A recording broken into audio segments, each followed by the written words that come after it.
Welcome again to Politics for the Culture. I'm your host, Senator Dwight Bullard. Excited to be here, excited to be in the company of greatness. I'm going to keep the intro short, but for those who have not been following the dynamic person that I'm about to introduce, you're going to get to know somebody special. As you know, we're in the midst of election season all across the country, especially here in the state of Florida. We're actually in the midst of early voting. And so understand that all politics is local. And so what I want to bring up is somebody who's been a history maker, somebody who has committed themselves to really justice at the end of the day. And I want to bring somebody who, again, has broken all the barriers and the ceilings. We have a very, troubled racial history here in the state of Florida, as everyone knows, because we are one of the states that was part of the Confederacy. And so we did not have a Black state attorney until this woman stepped on the scene back in 2016. And so without further ado, I want to introduce to everyone our candidate for Florida Attorney General here in the state of Florida, or one of the candidates, but my personal favorite of the candidates for Florida Attorney General here in the state of Florida, none other than the great Aramis Ayala. Aramis, so happy to be with you and in the presence on the show. How are you doing? It's good to be with you always. Thank you for having me. Well, thank you for being here. I mean, you've been, as we said, a history maker, kind of unheralded, right? Because oftentimes people don't appreciate those folks who are out here seeking justice on behalf of our community, right? We have 50 states around the country, all who have an attorney general, right? Why should people be paying attention to the office of the attorney general in their state, and especially here in the state of Florida? You know, when it comes to the attorney general, there's two different, there's multiple responsibilities, but two are extremely important. And one is the pursuit of justice on behalf of the people of that state. The other one is public safety. And often those two don't look the same. You know, when you're trying to keep communities safe, what are we doing? We may have over policing, but then we have to have justice. So striking that balance is extremely important. You know, the job of the attorney general is to be the voice of the people. We often understand the concept of governor. We often understand the concept of the legislators, both Senate and House. The reality is they're political, often, having to agree with others. The executive position of the attorney general is the legal standard, deciding whether or not the state pursues things, in a court of law, whether or not we're going to concede that something is unconstitutional. For example, in the state of Florida, voting districts. These are the things that the attorney general does. We make certain that, when people are being defrauded and there's large companies taking over, that's the stop. When you have a dictator as a governor, that's the stop. So the attorney general is the one who is the block between injustice from those in power and the freedom and rights of those who have to rely on those in power. And it is her responsibility to speak up, to stand out, and to use the law to protect them.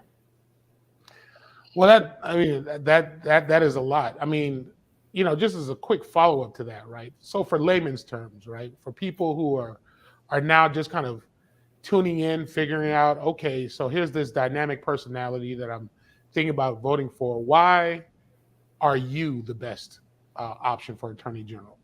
It takes experience. And you mentioned me serving as the state attorney. That took experience. I've been an assistant public defender. I've been an assistant state attorney, an adjunct professor at FAMU, also a full-time professor right now at the University of Central Florida. So having, this 360 view of the law, having represented crime victims, also representing those who are charged with crimes, but most importantly, that experience taking on the power structures, taking on the status quo. Being the first isn't easy, right? Like people often, oh my gosh, you were the first, you're breaking glass ceilings. And I'm like, yes, and I have the scars to prove it. Because when you go through that glass, it feels good and it feels powerful. But after that moment, you're cut up and there's bruising. So me having recovered and now understanding how they navigate on a way that you only know by experience, that's what makes me prepared. Not just my education and my experience in courtrooms and understanding the law, but my understanding of the status quo of those power structures who are working for the wealthy and not necessarily the people.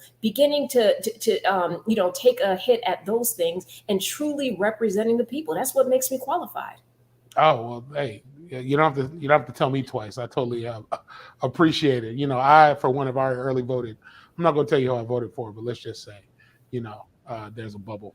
Just say the first one. You went alphabetical order. There we go. I mean, when your names both start with A, it makes it easy. So you talked about the glass ceiling. So 1972, Shirley Chisholm decides she wants to run for president of the United States, right? Mm-hmm. And makes this big splash, right? For a lot of folks, she's been invoked for Black women who have run for office. But what I've seen over the last 5 years is a lot of dynamic and amazing Black women, really jumping into spaces that had not been previously occupied by Black women. We have Black women mayors in places like Charlotte, North Carolina, and New Orleans. We have, Tish James, who's the Attorney General out there in New York. And of course, we have the Vice President of the United States, who happens to be a Black woman, right? What is it about Black women in this moment, and for you as a Black woman, that you feel is happening? What's bubbling that's telling Black women to say, all right, enough is enough. Let's step into our purpose, step into these places that we haven't been before, and as they say, do the damn thing. And honestly, I wasn't going to say it like that, but I think that's what seriously, that's what people are dealing with. I think it's two things. The first one is that's just who we are. When something isn't getting done, Black women don't have the well, let me just see and wait, or let's just hope. No, we got to take care of families. We got to take care of children, our parents, our communities. That's just what we do. And we're not about whose fault it is. We're about whose responsibility is it. And that's what we do. We get up, take responsibility, and charge on. That's the job. That's what we have to do. The other part of it is that looking at especially the Democratic Party, we work for people. We help people, we strategize, give ideas, undergird the entire power structures within a party. And if we can work for you, then yeah, we can work for you with our names on the ballot, with us creating a vision and you following us. Right now, it's about the people who have been at the base, piercing through and saying, I'm not just going to give you ideas and hope that you implement them. I'm going to exercise those ideas and make sure that they happen. As a quick follow-up to that, since we got a little bit of time, I'm curious, who's the Black woman that inspires you, in this space? I mean, you've been involved in politics for a while, you've run for office, now you're running for a statewide office. Is there somebody, a torchbearer, a shero that you carry with you that's been your inspiration in this process? You brought up Shirley Chisholm. And I remember the first time that I received an award from the National Congress of Black Women. It was a Shirley Chisholm Award, unbought and unbossed. Anybody who can get that label, that definition, I want that. Because so many people can be bought. And I consider myself unbought and unbossed. And that is what inspires me to continue to wear that at all costs. Doesn't mean that, you assure reelection, but it means that you ensure your integrity, your character, and hope for the people. So I would certainly recognize Shirley Chisholm. Oh, that is awesome. Also one of my all-time favorites. So, thank you for giving up the time today, but I know that you're crisscrossing the state, 67 counties, almost 23 million people here in the state of Florida. You're trying to talk to as many as you can, be in front of as many as you can. I'm curious at this moment, as you're, spending gas, which is conveniently under $4 now in some places, luckily, but traveling around the state, what's keeping you grounded in the midst of all this, of all the chaos that comes with a campaign? I can't even be ultra dignified and professional on this. My husband. I mean, that's really what it boils down to. We have such a real relationship, just authentic, that I can talk to him about it all. He gets the movement, so he helps encourage me. And if there's any hey, what should I encouragement from the people, he speaks. He's also a professional as an executive director. If I'm losing that, so it's just that. But then what he really does is he'll say, Aramis, take a minute. You got to do self-care. Take a minute with the girls. You know what? I'm just going to take you out tonight. So it's about having someone who knows all of you and not just the political version of you and wants to see the best version of you win, whether, whatever the outcome of the race is. So definitely my husband. Oh, well, shout out to. And I got to say my daddy. I'm a daddy's girl. We were just texting a minute ago. So I have very strong men in my life, and I got to recognize my dad too. Yeah, and big shout out to David. We actually, we're doing a project. We're trying to encourage Black men to get out and vote and be engaged. And he popped on the call last night, so I want to thank him personally for showing up for us last night for the work that we're trying to do as well. Just inspire other brothers to get out there and show up and show out, especially on behalf of Black women who are out here, as I said, doing the damn thing, right? So this is called Politics for the Culture. So, the curiosity has me wondering, what is it that's inspiring you in the culture in this moment? What is it about the culture in this space? What is it? Is it the food? Is it the music?